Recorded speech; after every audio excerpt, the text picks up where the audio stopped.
사람들에게 가장 무서움을 느끼게 하는 것에는 무엇이 있을까요?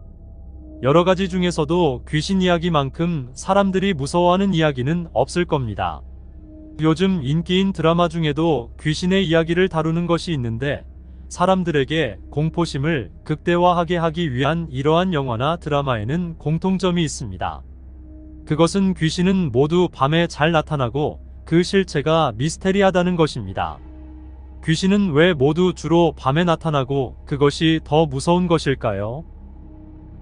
그것은 사람들이 기본적으로 어둠에 대하여 더 공포심을 느끼기 때문입니다. 어두움 속에서는 앞에 어떠한 위험이 도사리고 있는지 파악하기 어렵기 때문에 우리의 뇌는 어두움을 위험과 같은 것으로 인식하며 신체적 보호 본능이 작동하게 됩니다.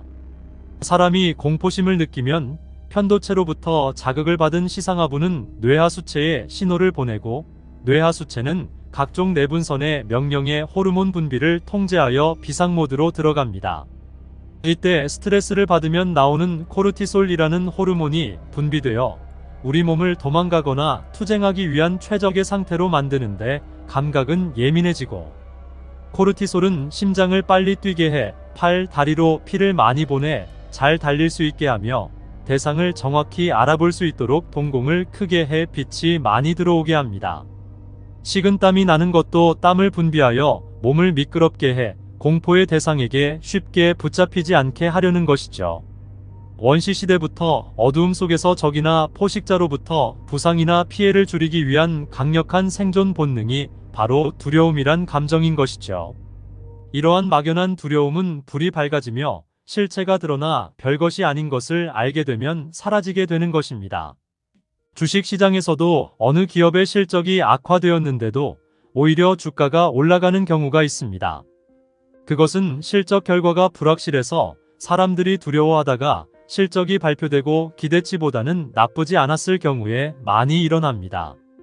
주식시장에서도 사람들이 가장 두려워하고 시장에 악영향을 미치는 것은 나쁜 실적보다도 불확실성이라고 말하는 이유입니다. 사람들이 귀신이나 미스테리에 대하여 공포심을 느끼는 것 또한 마찬가지입니다. 귀신은 물체가 아니기에 누군가가 귀신에게 직접적인 폭행이나 고통을 당할 수는 없습니다. 그럼에도 세상에는 수많은 귀신을 다루는 이야기나 영화 등이 존재하고 이것은 사람들의 흥미나 스릴감 등을 느끼게 하며 영향을 미칩니다. 귀신의 존재에서 무섭다기보다는 사람이 본능적으로 두려워하는 죽음과 관련이 있으면서 정확히는 알 수가 없는 미스테리함이 두려움을 만들어내는 것이죠. 알 수 없고 불확실한 것에 대한 두려움, 거부 반응은 여러 모양으로 나타납니다. 우리 사회에서 괴담과 가짜 뉴스 등이 많은 것도 비슷한 맥락이라고 볼 수 있습니다. 국내에서 인체에 해로운 것으로 소문이나 이슈를 끌었던 전자레인지, 전자파, 방사능까지 우리는 그것들에 대하여 정확히 볼 수도 알 수도 없기에 막연한 두려움을 가지기 쉽습니다.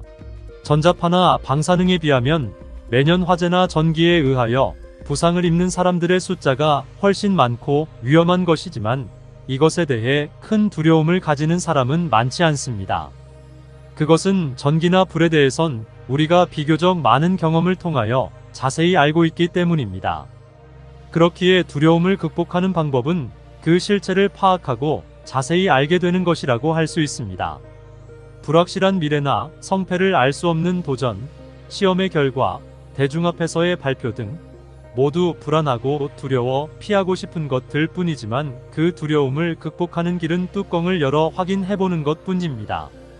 그 결과는 예상보다 좋을 수도 나쁠 수도 있겠지만 확실한 것은 두려움은 이제 지난 일이 될 것이며 그 경험은 다음번에 비슷한 경우에서 두려움을 놀랍도록 반감시키는 효과를 가져올 것입니다.